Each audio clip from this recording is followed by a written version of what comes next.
You know, there is no other country that does public transportation quite as well as China. Right now I'm at the Gangsha subway station in Shenzhen, and I have to say this is one of the most incredible stations I have ever been to. Taking public transportation back in the US, I was often left very disappointed. The stations are so dirty, oftentimes they don't feel safe, but since coming to China, I've just never had that type of experience over here. Like everywhere I've been to, public transportation has been excellent. To be fair, New York's subway system did open in 1904, and Shenzhen's opened in 2004, exactly 100 years later. Compared to the newer subway systems across China, New York's subway is clearly dated, and upgrades have faced bureaucratic hurdles, delaying and even preventing improvements to the system. While profitability is also a big concern for New York, in China, however, the government often prioritizes the social and public benefits of the metro system over profitability. This approach reflects the broader philosophy of public infrastructure as a service to the people and a tool for urban development, rather than a profit-driven enterprise. In the last 20 years alone, over 16 lines and more than 400 kilometers of track have been built, now accommodating 17 million people. And now perhaps equally as impressive as Shenzhen's metro system, this new mall in Shenzhen's Longgang district has become my new favorite spot in Shenzhen. So I heard about this mall a few months ago and I came here. It's a very new mall in the Longgang area of Shenzhen. If I remember correctly, this place opened up last August, and I have to say it is one of the most incredible malls I have ever been to. This mall is known as Dayun Tendi, or the Dayun MixC Mall, and is accessible from the Dayun Zhongxin metro station. Set beside a massive sports complex, this mall has no shortage of interesting things to see. The mall features sleek, contemporary architecture with spacious layouts, natural lighting, and visually stunning interiors. It's designed to be both functional and Instagram-worthy. In China, you have a lot of malls that have more local brands or Chinese brands, but if you're looking for a place where you can get a lot of foreign brands like American, European brands, this mall has a lot to offer. Well, it is well beyond lunchtime now and I haven't had anything to eat today, so I'm really hungry. Last time we were here, Amanda and I went to a more Western restaurant, which had incredible food at relatively affordable prices. Today I want to find something more, maybe more Chinese. So this whole side of the mall here has so many different types of restaurants. They have like a lot of hot pot, a lot of Japanese cuisine. I just walked past this lava stone steak. It's a little bit over the budget that I set, but it looks really good. Well, I guess this steak is a little bit smaller than I was expecting. Like this is honestly tiny, but let's give it a quick try, see how it tastes. So I asked for it to be 70%. Looks pretty well done. Let me get this cut up a little bit more. Yeah, I could see that. That's about 70%. Let's see. It's actually not too bad, you know. I feel like it could maybe use a little bit of salt, but the flavor of the steak is pretty nice. It's quite tender. I'll save that for last since the steak is so small. So when we were exploring the mall, we walked basically from one end to what I thought was the other end, but it turns out it's just the middle. And it actually keeps going like all the way around. There's a lake in the middle here and the mall basically just stretches all the way around it.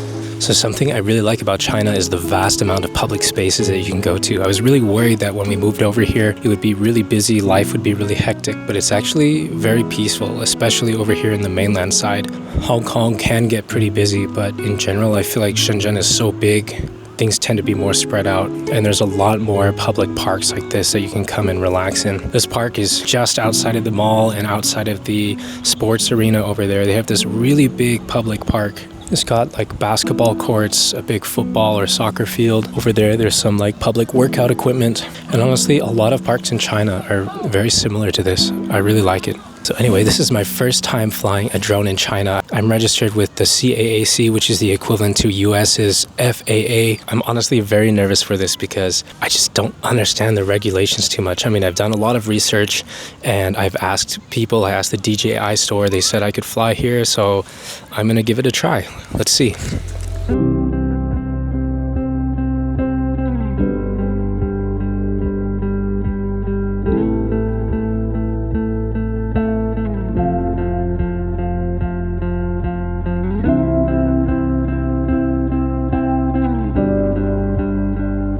So something that I see here that's not something I would expect to see in the US are the vast amount of people that fly drones. A lot more people seem to be into the hobby. Like just over there, you've got 1, 2, 3, 4, 50-plus-year-old people that are all coming out here to enjoy flying a drone.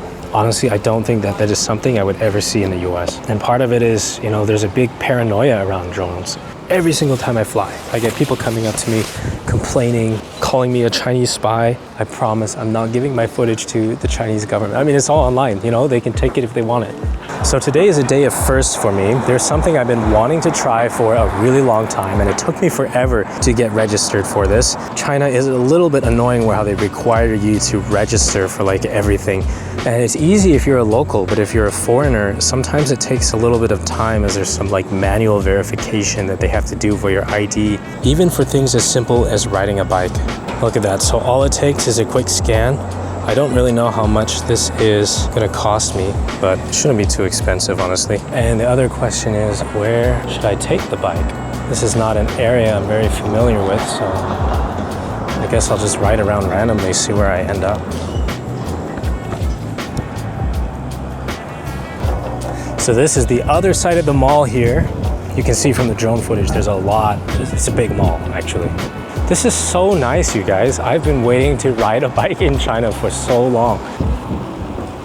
I just rode the bike about almost 10 kilometers and I've come to a place called Laojie. This is a very local area, has a lot of very local brands against Chinese brands, so a lot of Chinglish clothing. It's in a very old neighborhood, so compared to some of the areas of Shenzhen that are a lot more developed, you've got this area here that is still a bit older. Before Shenzhen had its big growth phase, it was actually, I think, more similar to this area.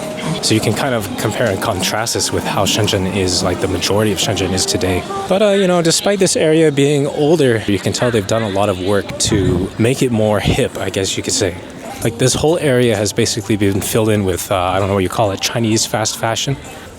This is a really cool area, but I kind of wonder how much longer it will be here, because once you basically come out of this small block of what remains, you get back into a lot of the modern development in Shenzhen.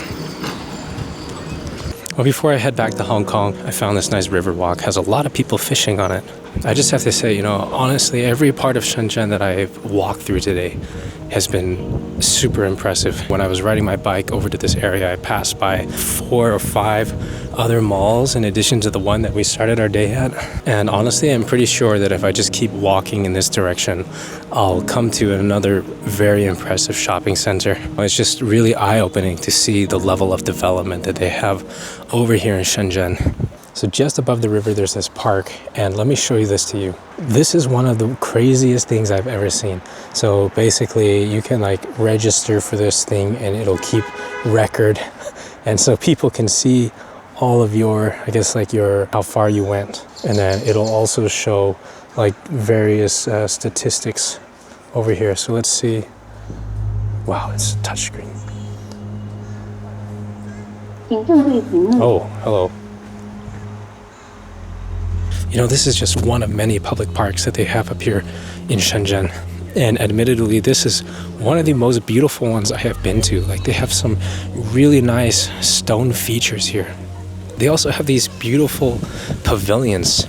Honestly, when it comes to public spaces, China is just something else. The best thing I think about it is how incredibly safe it feels. One day I was going on a run up in Golden Gate Park back when we lived in San Francisco, and there was an incident where some homeless or some crazy guy came up to me, and he was like carrying like a flaming stick with some sharp edge, and he tried to stab me with it. I guess I was on a run, so it was easy for me to get away already, but you know, it's just things like that you have to be careful for when you're in the US. It's not like things like that won't never happen in China, but there's just a sense of security that I have here, and I feel really at peace. Anyway guys, thanks for watching my video and coming around Shenzhen with me today. Next week, I promise, is when I'm publishing the Blondie in China video. So I guess with all that said, help me out, click the like and subscribe button, and I'll see you guys in the next one.